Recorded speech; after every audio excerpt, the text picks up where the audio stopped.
Welcome to another open learning session where I'm going to catch up with deep learning.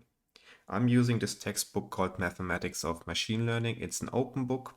The link is in the description, so please feel free to download it and study with me.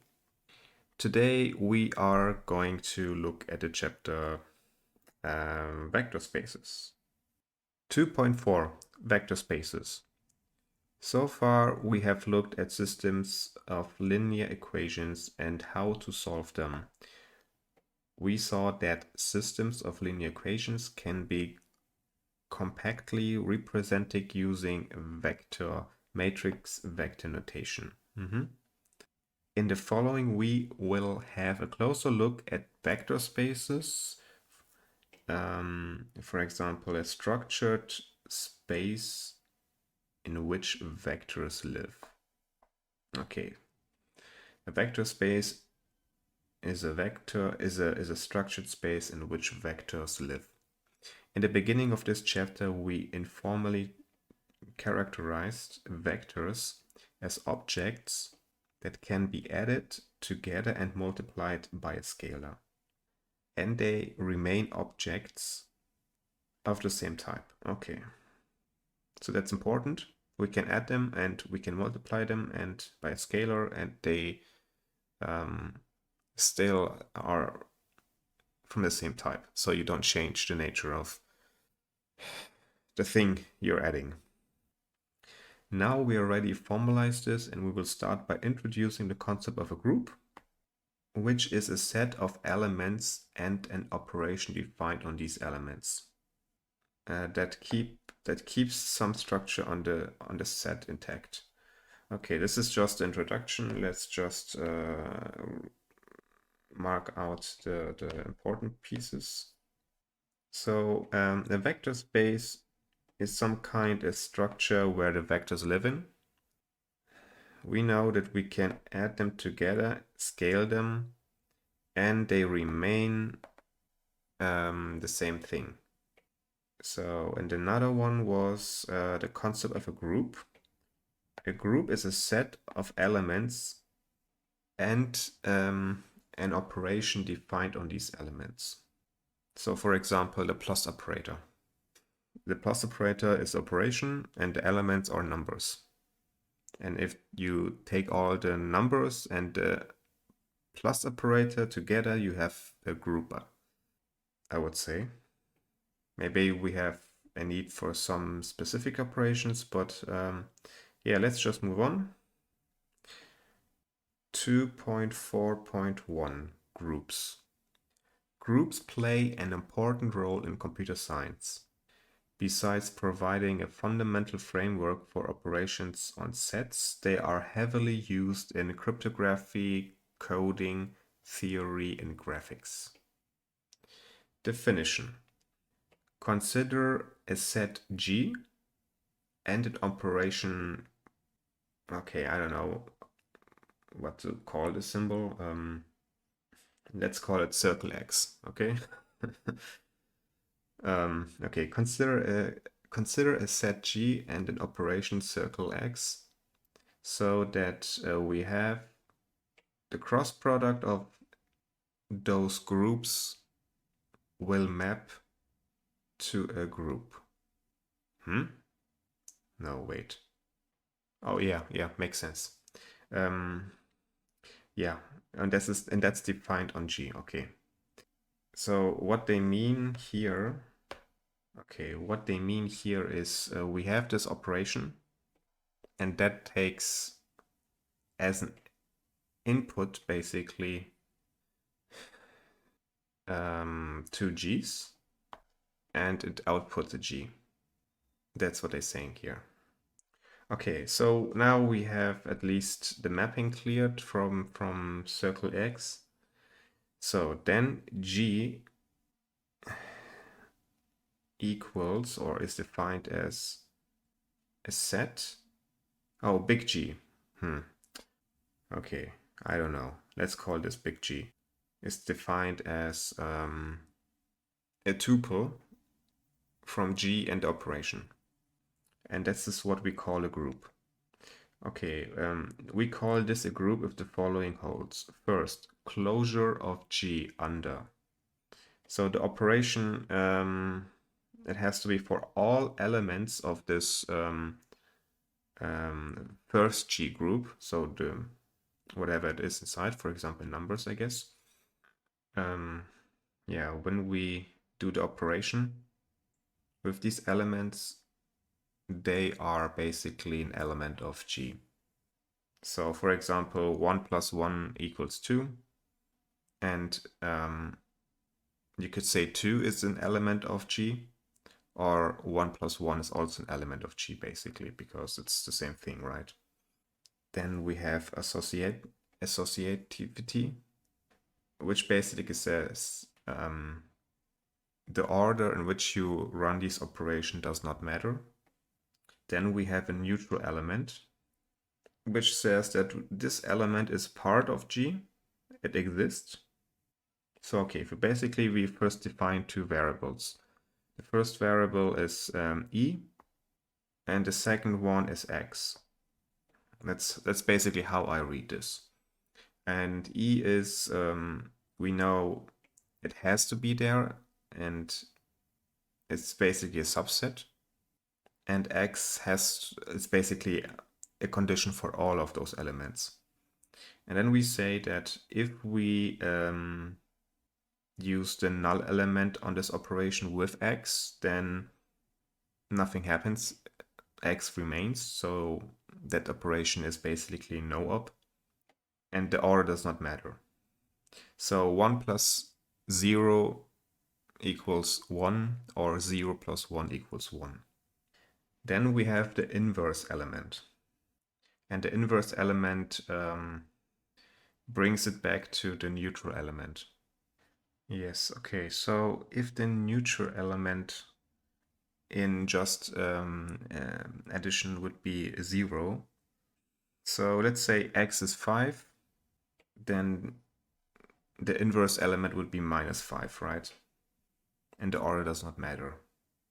Yes, okay, and the inverse is usually denoted with the -1. Okay, I think it's quite easy to understand. So the first condition is basically we cannot escape the group G. So whatever we do, it's like basically you're trapped in this group. You cannot like do any kind of operations within that group to get something which is outside of that group. That's also a good name for it, group, right? It's really general. It's like, okay, a group of things it's basically grouped. It's exactly grouped, yeah. I'm not sure why the associativity is so important, but it has to be. Otherwise, why would we define it like this? Okay, then we have something special called the abelian group. In addition, for all x and y of G, so that x circle x y equals y circle x x, then big G is an abelian group. Okay, so it has, okay, so this is basically is 1 plus 2 equals 2 plus 1. That's what they're asking. Can you flip the inputs? Yeah, okay, I guess there's nothing much more here to add. We just have to basically accept the group definition. Here's an example. Let us have a look at some examples of sets with associated operations and see whether they are groups. Okay, so that is basically just integers. 0, 1, 2, 5, -5, whole numbers, no fractions. Okay, so we need a set of numbers. This is basically the G part. And then we need an operation. And yes, this operation is well defined. We know what a plus means, so they just have not done the definement here for us.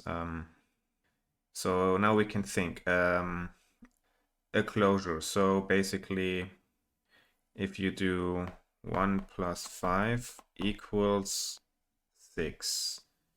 So can you escape the number set, the integer number set, with any operation? No, I don't think you can. No matter what you add together, you will still get a new number, right? It's not like you're getting a fraction or a color or whatever. Okay, closure. Then the next one was associativity. -5 plus 10 minus 7 equals -2. So if you do this first or if you do that first, does not matter. Then we have a neutral element, that's the 0. And you have an inverse, right? So you have for every number x, you always find a number minus x, except for 0. 0 has not an inverse. Well, maybe you can say 0 is the inverse of 0, right? 0 plus 0 is 0.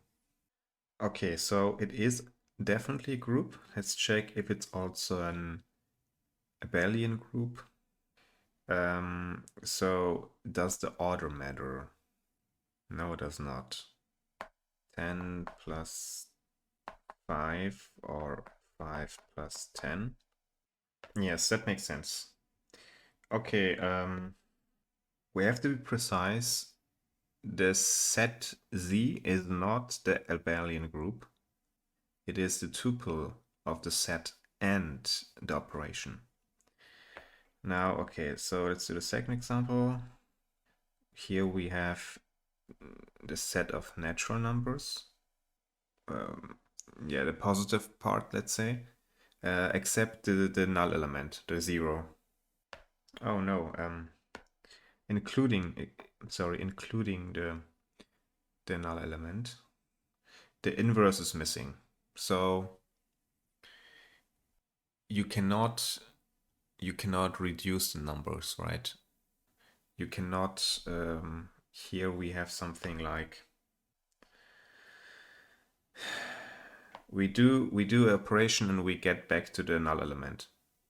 So let's say you start with the 5. What can you add to get a 0? You can't. You can only add things on top to make it bigger. You cannot like reduce the number. So it is not. It's not a group. Then we have the integers with the multiplication, and they're saying it is not a group because the inverse element is missing. Okay, so they're saying, for example, we have a 5. Now we want to multiply it with something, so we will get back our null element. Yes, and usually you would use a 5th, but that's not an integer. That's why the integer and the multiplication together are not a group. And the real set and the multiplication is also not a group. They say 0 does not possess an inverse element. So we have 0. What can we multiply it with to get 0? Okay, we start with 0. We want to multiply it with something, so we are getting back 0, right? Oh no. The null element is 1. Aha, yes. There's nothing we can multiply a 0 with to get 1. Oh, interesting. I would just have assumed that the real number set with the multiplication is also a group, but it's not. Makes sense. And if we take out the 0 from that set, then suddenly it's not only a group, but it's also an abelian group. Okay, what they're saying here, the next one, is that if you have Rn or Zn, which is basically tuples, if you want, like these, and they are a group if the plus is defined component-wise. Yes, okay. We need to explain what that plus means in case of tuples. Yes, that makes sense. So basically, these are vectors, vector 1 and vector 2. So you have x1 and x2 plus y1 and y2. So to have a closure, whatever we have here, it has to be of that nature. Like it has to be two-dimensional as well. It cannot be like one-dimensional or five-dimensional or contain anything else than integers or real numbers, depending on what set we used. So if we use them component-wise like this, then at least we know that we have the same vectors, like the numbers of or the vector length. Okay, maybe I should not use vector length, but then the numbers, how many vectors, how many numbers we have in this vector, right? That's still the same. So two-dimensional remains two-dimensional. Then something like you cannot add a two-dimensional with a three-dimensional vector because these are different sets. But this definition would be only valid for R2, for example, and plus. And if you have that defined, then basically you have everything else. You have a neutral element, which is 0, 0, 0. Or basically just do zeros in case we have a two-dimensional. You can inverse them. So you have 10, 10, and then you will add minus 10, minus 10, right? To get 0, 0. So you can inverse them, and the order does not matter. So you can also swap the places here. So that makes sense. Okay, next we have basically matrix. And with the same logic, we can say that that is also an abelian group. And here, in the next one, we start with the multiplication for a square matrix. And if we remember, there are two different kinds of multiplication. There is this, I don't know, classic one, where you have a 3 times 2, and then add 2 times 3, and you will get something like a 3 times 3 matrix. In case of square matrices, you will always have a 3 times 3 matrix. And then you have this element-wise multiplication, which will still have the same dimensions. Okay, so if you remember element-wise multiplication, let me scroll up. Okay, here we have the normal multiplication, I guess. And then we have this element-wise, what they call Hadamard product. Okay, so we have two different kinds of multiplications. Usually when we say matrix multiplication, we use the classic version. Even though, yeah, like they even say that it's not defined like that, like the element-wise operation.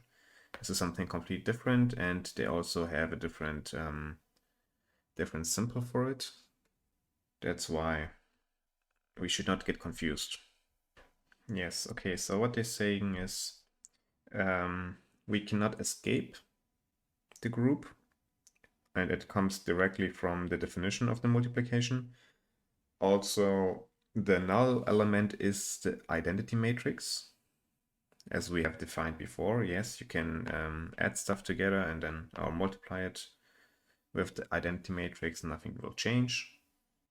And the inverse element exists only if A is regular. And yes, in our case, we chose to have a regular matrix. So we also have an inverse element.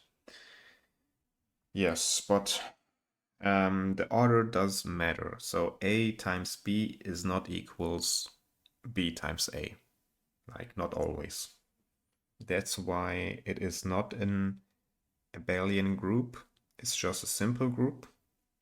And this group, I think in this case, for the matrix, we call them a general linear group.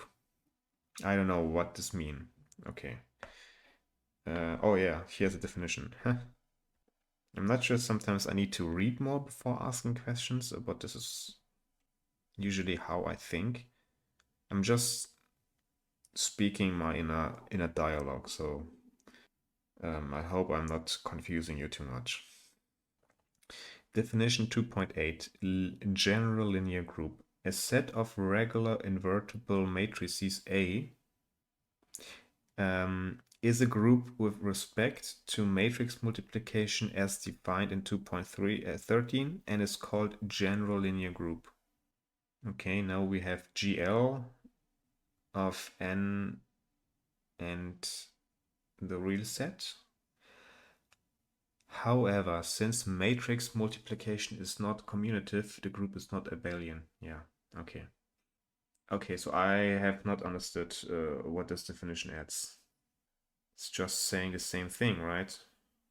Oh no, this is like the formal definition. All right. Okay, so my best guess is that this special group is so important that we give it an extra name. This is all I would say. Okay, let's go to the next chapter, 2.4.2, vector spaces. When we discussed groups, we looked at sets and inner operations on G. Yeah, for example, this mapping that only operates on elements in G. In the following, we will consider sets that in addition to an inner product, inner operation plus also contains an outer operation. Point. Okay. The multiplication of the vector x, element of the group G, by a scalar lambda. Okay, wait, let me read that sentence again. In the following, we will consider sets that in addition to an inner operation plus also contains an outer operation. The multiplication of a vector by a scalar. Aha, okay. Now I understood. So usually you have like this closure thing, so you use say two things of the same type, like vector and vector, and you say, okay, whatever I do with this operation and these two things, I will get a new vector. But lambda, the scalar, is not part of the group. It is a single number, it's not a vector. So if we do like the operation, the scaling part of the lambda, like we scale a vector up, we will get back to a new vector, which means that we will basically allow things outside of the group with that operation, but bring stuff only inside the group. It's like a one-way ticket. We can think of the inner operation as a form of addition and the outer operation as a form of scaling. Note that the inner-outer operation have nothing to do with inner-outer products, yes. Okay, definition 2.9.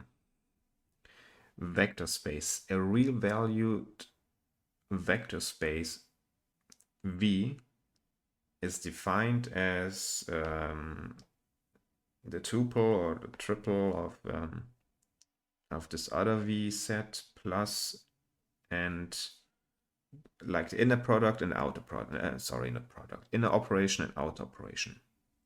Okay. And then we have these two operations. The first operation and the second operation, they use different sets. The first one is a cross product of these two basically vectors. And the outer operation uses a real number and a vector, yeah, for scaling, for example.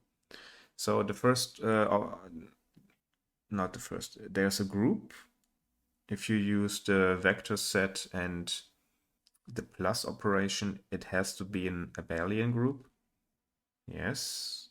If we define plus as component-wise, then it is, as we've seen in the example.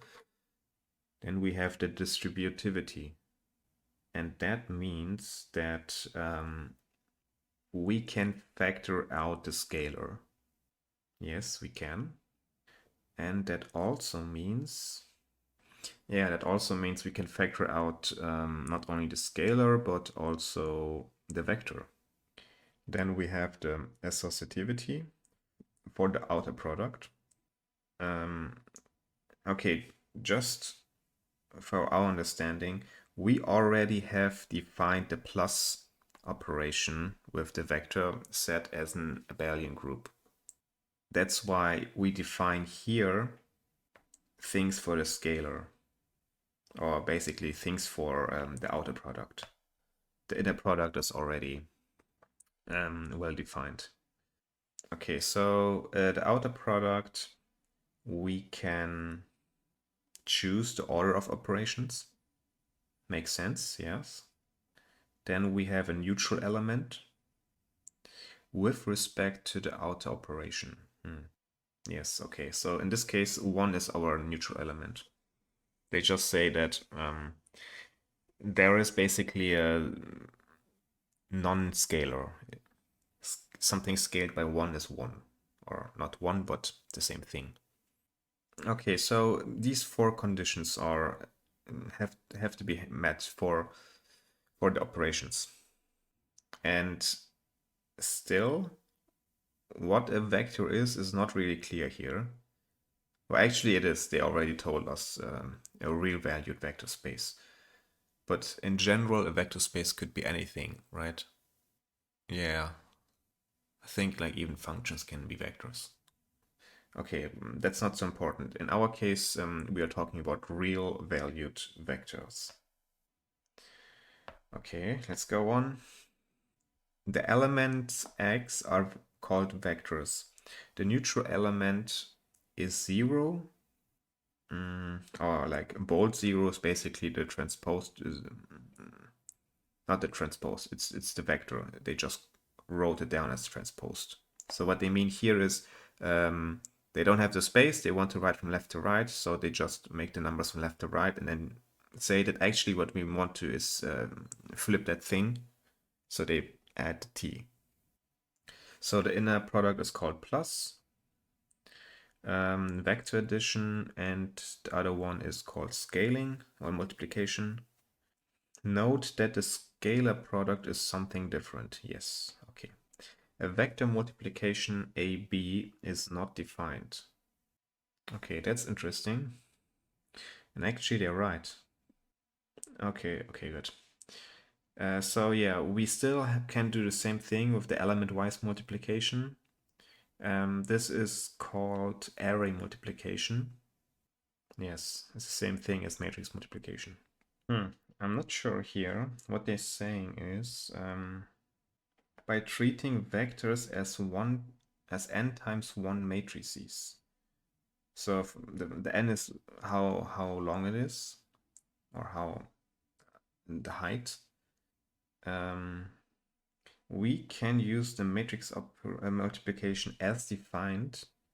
However, then the dimensions of the vectors do not match. Okay, let's do a 3-dimensional vector. Let's say A is A1, 2, 3. So it is a 3 times 1 matrix. And then we have what do we have? I don't know. B has to be, do we want B like this? A 1 times 3 matrix. Then we say we have A and B, and then we transpose B. So they basically are like this. But then they say that is element of R, R3, 3 times 3. No. What they're saying is B also has to be like A. B has to be like that, 3 times 1. Because they are saying we are treating vectors as n times 1. So now what we are having is the result has to be a 3 times 3 matrix. And they're saying something like A, B transpose. This could be something like, yeah, it makes sense. Okay, I see. So what they're saying is there's a way to add them together. So we are getting back a matrix, or there's a way we add them together and we are getting just a number. So if we add them together as here we add them together as 3 times 1, and because we transpose B, we will have something like 1 times 3. And here we transpose A, which means that we have a 1 times 3, and then we have a 3 times 1, which equals to a 1 times 1 matrix. Okay, good. So the operations are not really defined, but at least we can see that we have two different ways to do these matrix multiplications. In one way, vector multiplications. In one way, we will get a vector back, and with the other way, we will get a number back. Yes, and in both cases, we will have something different in a vector.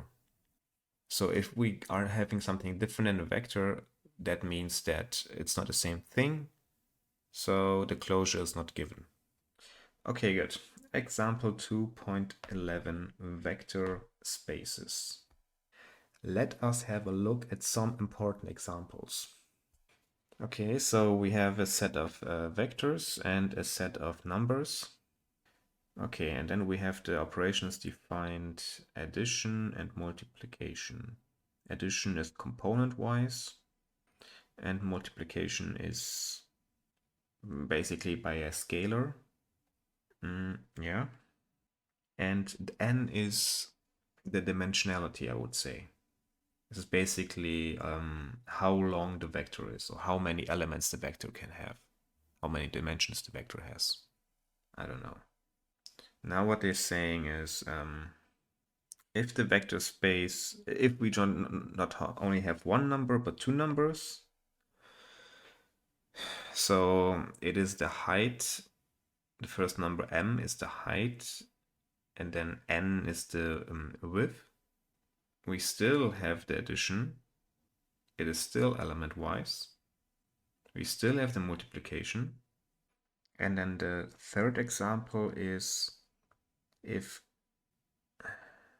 the vector is just a complex number set. Okay, I'm not really understanding these examples or why they're showing us these. Let's go back to the definition of the vector space. Basically, we need a set of vectors. We need two operations for addition and multiplication. And if we take all those three together and we have these four constraints fulfilled, we can call that triple a vector space. And they're saying here in the example, there's one vector space, it's the vector space of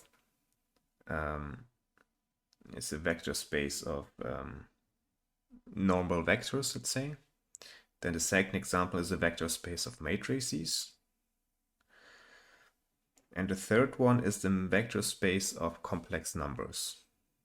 Not sure if you know what complex numbers are. Let's just skip that. Okay.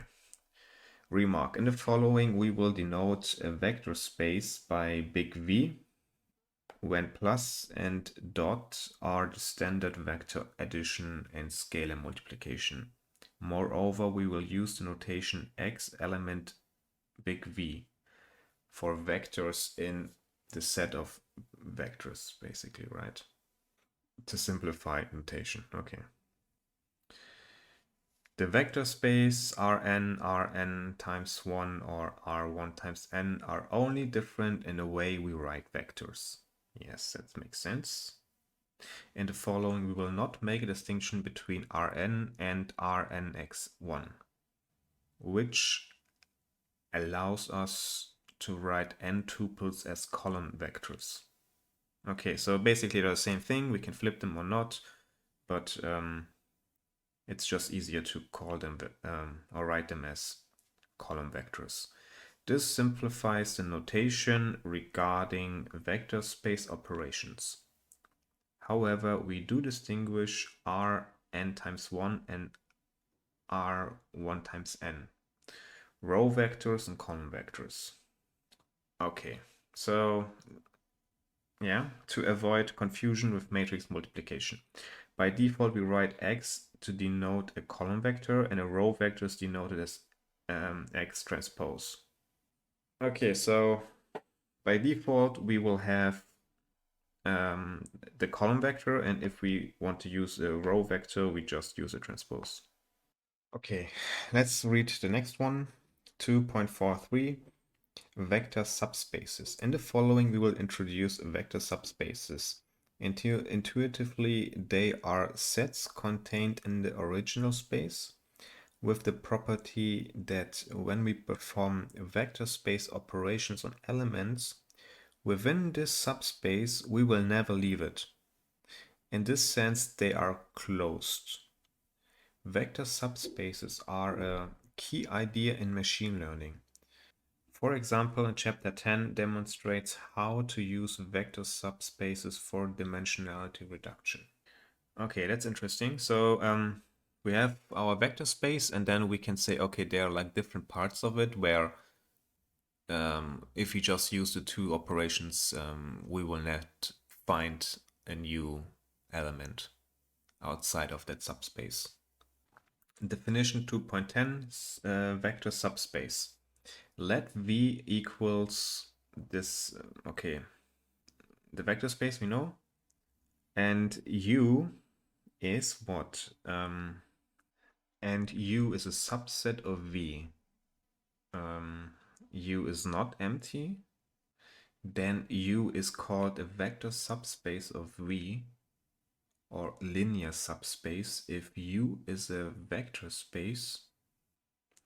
If U is a vector space with the vector space operations plus and multiplication restricted to U times U and R times U.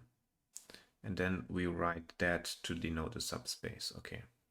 So this is basically just how we write stuff. So we have our space V. Inside of space V, we have U, and we have our operation plus and dot. So what they're saying is, for example, we have here different vectors, and let's say we add to the two vectors together, then we will arrive here. If we add these two together, or if we scale one vector, we go here. So we can basically move around this vector space. But once we are inside of those, it is trapped. It can't get outside. That's all what they say of this definition. Important is, I guess, the part here, how we actually write stuff down. Okay, so if U and V is a vector space, then U naturally inherits many properties directly from V because they behold all of the elements of V. And in particular, for all vectors of U, they're also vectors of V. This includes the abelian group properties, the distributivity, the associativity, and the neutral element. To determine whether this new vector space U is a subspace of V, we still do need to show that U is not empty and that it contains the null element and the closure. So everything that we cannot move or leave that blue, that green box. Okay, and how can we leave it? We could leave it by the outer operation or the inner operation. That makes sense. Here we have an example. 2.12 vector subspaces. Let us have a look at some examples. For every vector space V, the trivial subspace of V itself and the set of 0. Yeah, so how many subspaces do we have? I would say, I don't know, could be infinite, right? I'm not sure what they mean here. Let's read it again. Let us have a look at some examples. First, for every vector space V, the trivial subspaces are V itself and the set of null. Yes, that makes sense. Okay, we can just ignore that part. So we have two subspaces. It's V itself because V is its own subspace, and just the null element. Okay, second point, only example D in figure 2.6 is a subspace of R2. In AC, the closure property is violated. B does not contain 0. Okay, let's take a look first at these examples.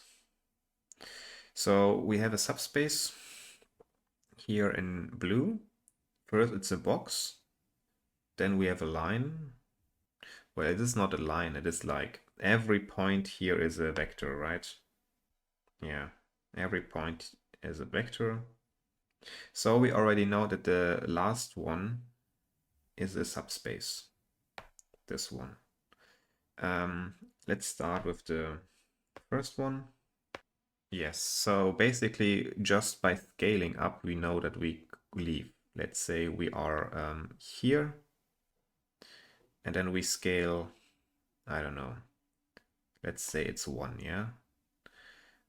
We scale with the lambda 100, then we will be somewhere here, outside. So this will, so the outer product already violates. This part actually is interesting because we can scale, and if we scale, we basically keep the direction. We can scale up or down. So scaling will not make us leave this subspace, but addition will. So if we add this point here, then we will get somewhere else. We will get here, I would say. No, we will get here. Does not matter. We will get outside of the blue line. Now the third part is, I guess we can still add. We can add like a really big vector to this one, and then yeah, we don't even need a big vector. We just need something like 2, 0, and then we just move two units to the right, and we're outside. So this one is also not a subspace. Okay, that makes sense. So third point, the solution set of a homogeneous system of linear equations with n unknowns is a subspace of Rn. I don't know. Okay, we know here that we're looking for x. Given that x is a vector, like we're looking for a vector, if we find one solution, we can call it a particular solution. And but there could be many numbers which actually satisfy, or many vectors which satisfies this equation. So we have a solution set. Let's call it L. And then we have a vector 1, a vector 2. Oh, let's not call it like that. Let's say first solution, second solution, third solution, dot, dot, dot. And we have our last solution. Something like that. So we have many vectors. So first we know, okay, this set is a subset of all vectors. So we already have something like a subset. Now we want to know if this is also a subspace. Okay, The multiplication and the addition operation is still the same. And if we go back to our definition, the only thing which we need to know is it can't be 0. So if the solution exists, it's not 0. Then we have to check the inner and outer operations. Let's start with the easy one, the outer operation. If we scale that up or down, it still should not leave the solution set. Well, I don't know. Does it not leave the solution set? Let's check one of our examples here. Here in 2.55, we have our general solution, and this is a set, so that it is basically a vector which is expressed as an equation. Now we can say we want to scale x with lambda. Let's just call this a and b to make it easier. This would be the same as we have lambda times lambda 1a plus lambda 2b. And that is the same as, because lambda 1 and 2 can be any number, basically, right? So if we say lambda 1 is 10 and lambda 2 is 5, and we want to scale it by 2, this would be the same as if we just chose lambda 1 to be 20 and lambda 2 to be 10. So this will not make a difference. Yes. So the outer product will not change. Like I can see it from like just in the notation part, but I can't really I have not really understood this notation part, this solution part. Okay, so the next one is the inner product. So let's still keep it with a and b. We should have something like lambda 1 a plus lambda 2b. And if we add now, let's just call it lambda 3 and 4. This also must be part of our solution set. Let's call it big X. Yes, and that makes sense because we can rewrite this as lambda 1 plus lambda 3a plus lambda 2 plus lambda 4b. And this is still a number, and this is still a number. Yes, that makes sense. Okay, I can say that at least in this particular solution, the inner and outer operation will not leave the subspace, but I have no idea. Like I don't have an intuition why this is true for like all the solutions of that. Okay. Let's move on. Fourth point. The solution of an inhomogeneous linear system of linear equations so that B is not 0 is not a subspace. What do they mean? Okay, here I'm missing something. I thought when you have something like this, then you write it as basically A, B. Then you can use the Gaussian elimination thingy and stuff like that to solve it, right? So I had no idea that there is a big difference between an homogeneous and inhomogeneous system. Okay, I will just accept it for now. Maybe I will revisit that later. Let's just put some notes in. Okay. Learning things is slow. And sometimes you cannot get everything just by reading a textbook or just reading it once. But leaving yourself marks as, okay, come and revisit this later once you took like a deeper look in other parts of math helps, but still is a problem. Okay, so last sentence. Every subspace is a solution space of a homogeneous system of a linear equation. Okay, every subspace? I'm not sure what they mean with solution space here. Is this... Oh, okay. I think I can guess what they mean. So my guess would be like here we have our vector space and then we have our subspace. Let's give it some more subspaces. And these subspaces, they always have to have this null element. But our real solution is not the green one.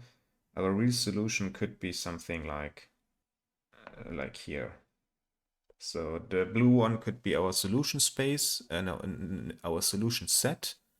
And the solution space is basically some kind of a superset. It just reduces the options, maybe. I don't know. I think here, I don't know. Let's put a question mark here. Yeah, that's it for this chapter. I think I learned quite a few interesting things with the vector subspaces, but still, I'm not 100%. I hope this video helped you, and well, yeah, see you next time.